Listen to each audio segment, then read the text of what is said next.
Most of us picture the universe as a vast, empty vacuum, but the space between stars is actually swimming in gas.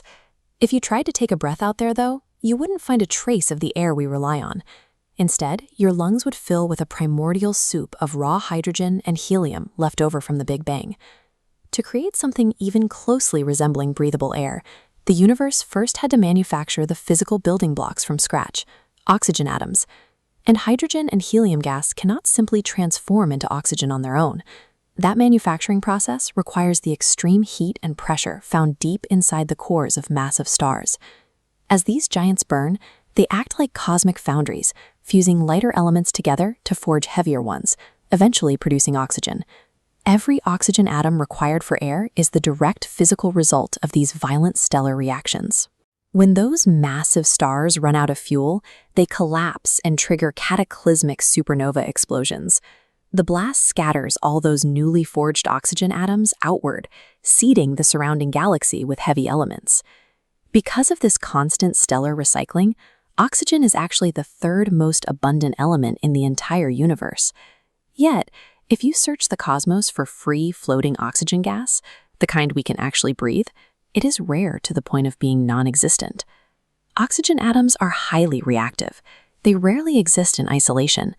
The moment an oxygen atom encounters almost anything else, it binds to it tightly, locking itself away in molecules like water or carbon dioxide. Having an abundance of oxygen atoms isn't enough.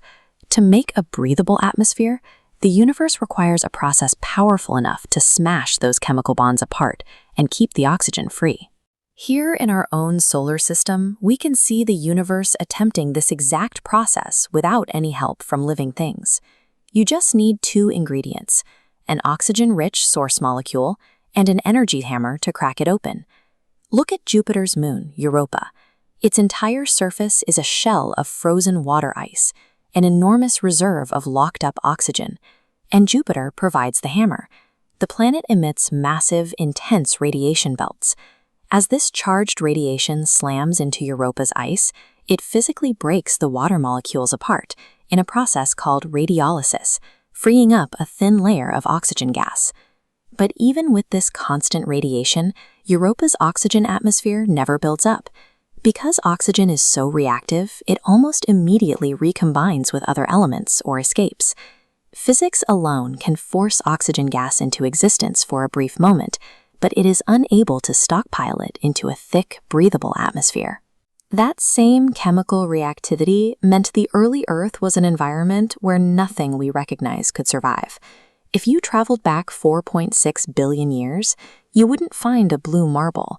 Instead, relentless volcanic eruptions were outgassing a thick, lethal mixture of carbon dioxide, water vapor, and nitrogen. This formed what scientists call our second atmosphere. In this environment, there was zero free oxygen. Taking even a single breath of this early air would be instantly fatal to humans. The raw oxygen atoms were there, trapped in the water and the carbon dioxide. But without a continuous mechanism to break them free and fight off chemical decay, Earth was locked in as a toxic world. The solution finally arrived roughly 2.4 billion years ago, not through physics, but through a microscopic organism. Cyanobacteria appeared in the primordial oceans and found a way to use the sun's energy to disassemble the molecules around them. This is photosynthesis. Bacteria use sunlight as energy to crack water and carbon dioxide apart.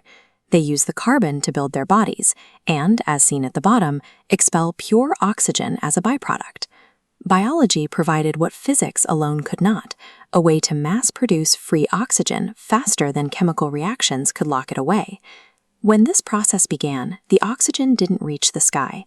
The newly freed gas reacted instantly with massive amounts of dissolved iron. It literally rusted the seas, binding the oxygen into solid rock. This chemical battle went on for millions of years. Eventually, the Earth's surface minerals became entirely saturated. They couldn't absorb a single molecule more. Because the cyanobacteria never stopped pumping, the oxygen had nowhere else to go, and it began to overflow. The gas flooded into the upper atmosphere, eventually forming the ozone layer.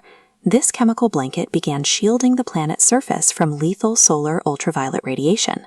By neutralizing radiation and filling the air with breathable gas, This biological saturation allowed organisms to finally emerge from the oceans and survive on land. Today, our atmosphere holds steady at roughly 21% oxygen. It forms this thin, protective blue halo against the vacuum of space. We tend to think of that 21% as a permanent, fixed characteristic of our planet. In reality, it is a temporary stockpile. If the plants, kelp forests, and algae alive today stopped their work, the oxygen would quickly react with other elements and vanish from the air. Earth would rapidly revert to its toxic origins. The physical atoms that fill our lungs were forged in the cores of dying stars billions of years ago, but they only exist as a breathable breath right now because an endless, living engine is fighting every second to keep them free.